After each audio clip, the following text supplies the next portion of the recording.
I've beaten every mainline Assassin's Creed to date. Crazy, I know. I used to be able to not have to add that goofy mainline qualifier in, but the series has become so bloated with mobile spin-offs that it's impossible to keep up with. You know it, I know it, and even Ubisoft knows it, which is why they opted to skip an entire year to lay low for a while. 2016 marked the first time in a while, 2008, where there wasn't a big annual Creed, which is kind of a big deal. It's refreshing that Ubisoft was able to exercise restraint, because Assassin's Creed Origins benefits from eschewing the puppy mill style of game production.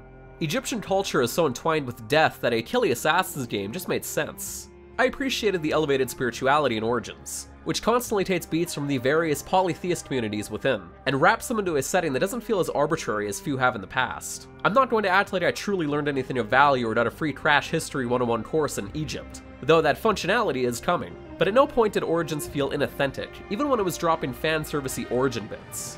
Amazing vistas, hidden tombs, and architecture that differs from the rest of the series, or most open-world games in general, are its biggest strength.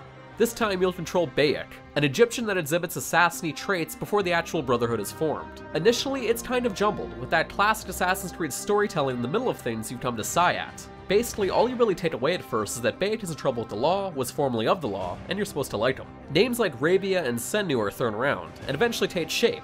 The latter is your Edel companion, which allows Edel vision to actually make sense, as do pieces of his backstory that explain why he is the way he is. What kicks off as a revenge tale eventually weaves into the historical events of Cleopatra's exile, Roman influences on Egypt, and the mystery of the cult that Bayek has beef with.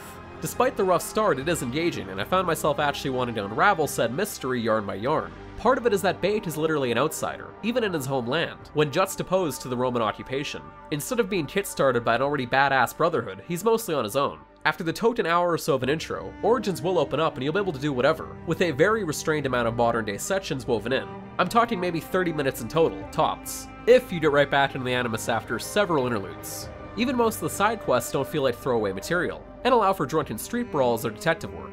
The latter has the tendency to pop up way too often, but not so much for the obvious this guy was pushed off a cliff, murder she wrote wannabe tales. There is PlayStation 4 Pro and Xbox One X support, the former of which this review is based on, and the latter of which I'll be able to try eventually for our written review of the hardware. As for my tests, there were some moments where it felt like Origins was buckling under its weight on the Pro. You're going to see goofy videos pop up starting today with various physics glitches, you know, the stuff people laugh at in GTA but condemn in other games, but it's stable, and on PlayStation 4 I didn't encounter anything that felt outright broken or unplayable outside of one crash where I lost about 30 seconds of progress.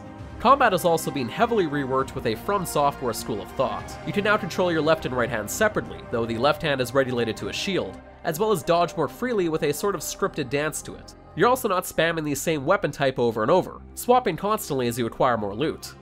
A fully expanded swimming system lets you dive for sunken treasure or boating skills that will see you fending off hippos and crocodiles are another fun way to traverse across Egypt. Everything also contributes to an experience system, which can feel gamey but also more freeing in a way. Some areas do have soft gates with level requirements, but you can really go wherever, and do whatever to get ahead and gain new abilities. More so than any Assassin's Creed game to date, I found myself wandering the countryside, hunting and taming animals for materials to craft, coming across fun side quests.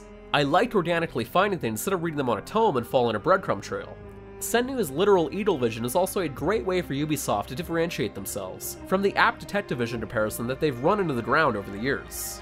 Helix credits also make a return, a currency used to buy new costumes, mounts, or gear, and are allegedly only limited to in-game money and not real cash. While the Helix item store is live, a suspicious buy more Helix credits option is not. If it does lead to microtransactions, we'll be sure to report on it. But as it stands, my review session remained unaffected by any fear of loot boxes or loot box balancing. I was able to finish the campaign just fine without buying anything and by completing side quests to level up.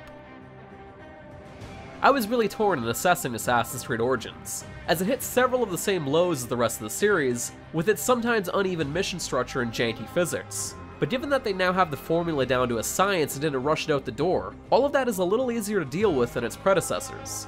It was a big risk trying so many things at once, but it worked, and the setting carries it.